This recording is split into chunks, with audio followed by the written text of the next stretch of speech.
Merci Léo, merci pour votre exposé. Je me sentais Huron aussi, je me sens un tout petit peu moins grâce à votre exposé, donc merci beaucoup. Et merci en fait pour cette initiative et d'offrir cette perspective de parler science et de parler science autrement. C'est vraiment exceptionnel. Donc un profond merci déjà. Dans la préparation que j'ai faite, je me suis vraiment attachée à relire, Léo, le cadre que tu nous avais donné. Et plus je le lisais, plus j'avais envie de le décomposer. Donc à un moment donné, je me suis dit, arrête-toi là.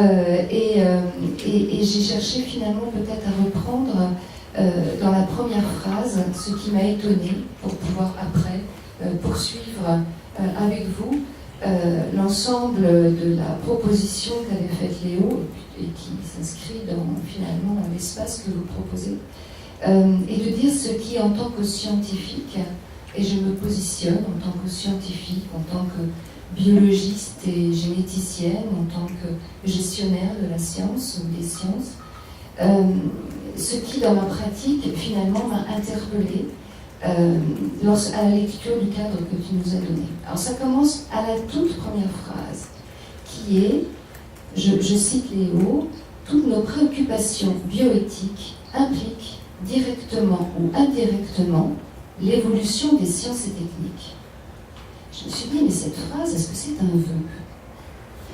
vœu ? Classiquement, on considère l'inverse. Et je me suis surprise moi-même aussi à me dire, mais finalement, c'est l'inverse. L'évolution des sciences et techniques implique des préoccupations éthiques. Finalement, comme un impact inéluctable de l'avancée des sciences et de l'avancée des techniques. Et donc finalement, en tant qu'acteur scientifique, enfin en tant que scientifique, donc acteur, actrice de l'évolution des sciences et aussi des techniques, par les connaissances qui sont produites, quand les préoccupations éthiques me sont-elles arrivées? Me sont-elles tombées dessus? Quand, et à partir de quand ai-je utilisé le mot éthique en tant que scientifique? Alors je me suis dit, est-ce que c'est à partir du moment où j'ai produit des organismes génétiquement modifiés? Honnêtement, non. C'était avant. Lorsque j'ai commencé à travailler hors de ma discipline, plus précisément aux frontières des disciplines scientifiques. Et plus j'ai exploré les frontières, plus j'ai dû admettre qu'il y a une forme de relative inséparabilité entre l'homme et la science. Et ça me permettait de retrouver finalement la démarche scientifique et l'essence de la démarche scientifique. Donc oui, nous avons l'habitude de poser la question éthique après.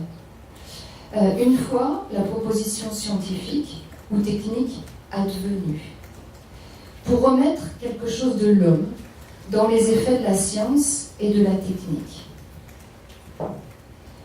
Or, on peut vraisemblablement, plus et mieux aujourd'hui, proposer des attributions à l'éthique où elle interviendrait en amont.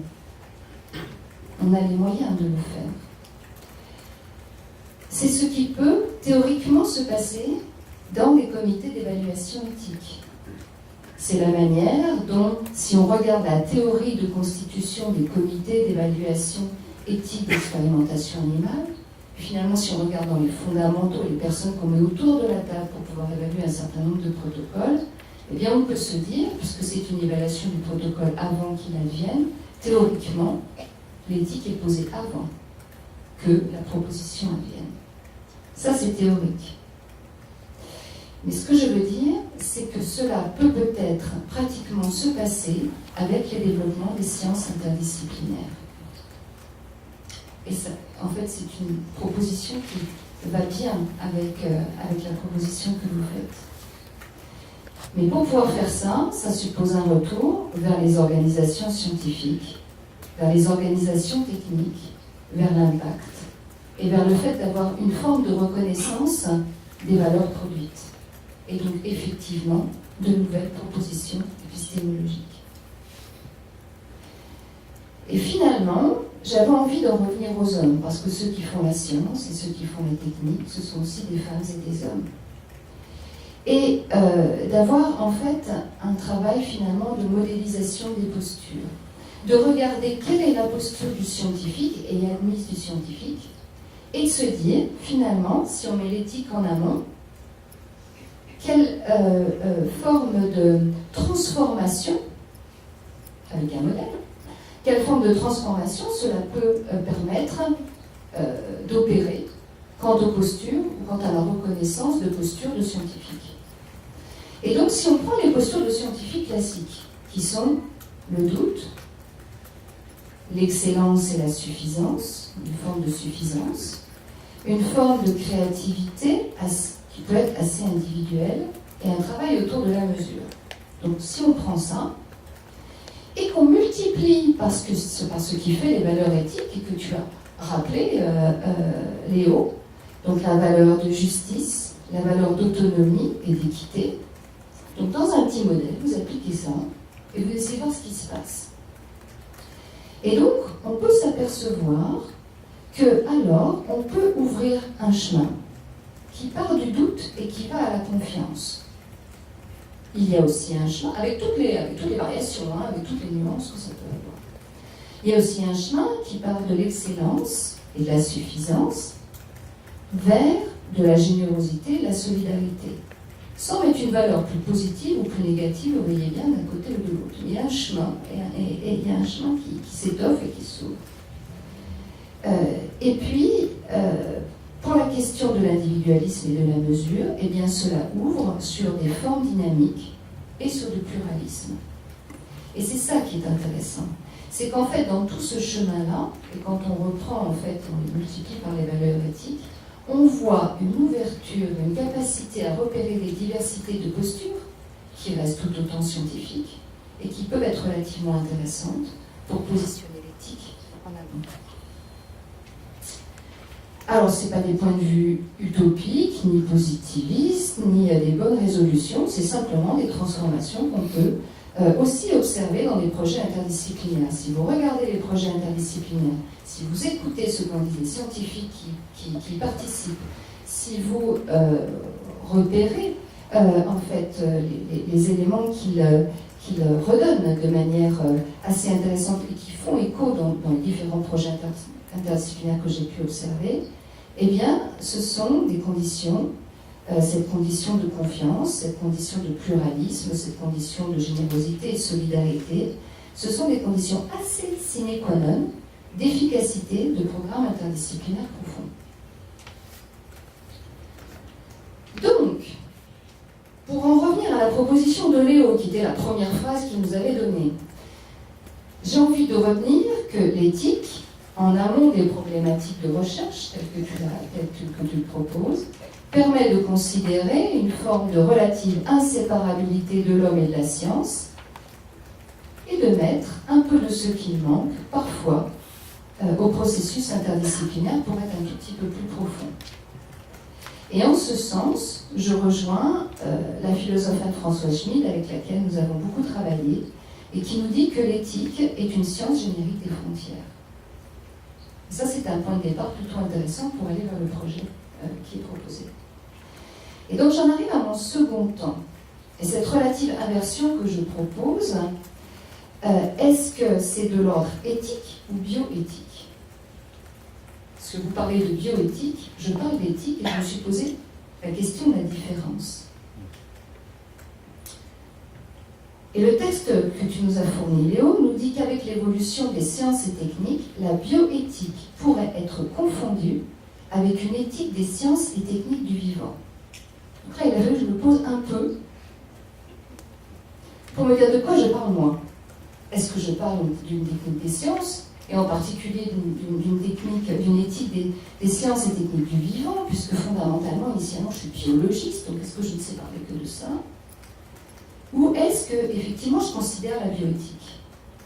Et donc là, pour pouvoir considérer la bioéthique, les personnes qui m'ont fait entrer en bioéthique, donc ce sont Emmanuel Hirsch, Léo, lorsque je suis arrivée et j'ai pu expérimenter ce qui se passe à l'espace bioéthique et à l'espace bioéthique d'Île-de-France. Lorsque j'ai pu rencontrer ce qui se passe à l'espace bioéthique d'Île-de-France, qui est un espace de soins de la science, de soins des femmes et des hommes, de soins de la connaissance, de soins de la technique aussi qui est produite, un espace de soins incomparable.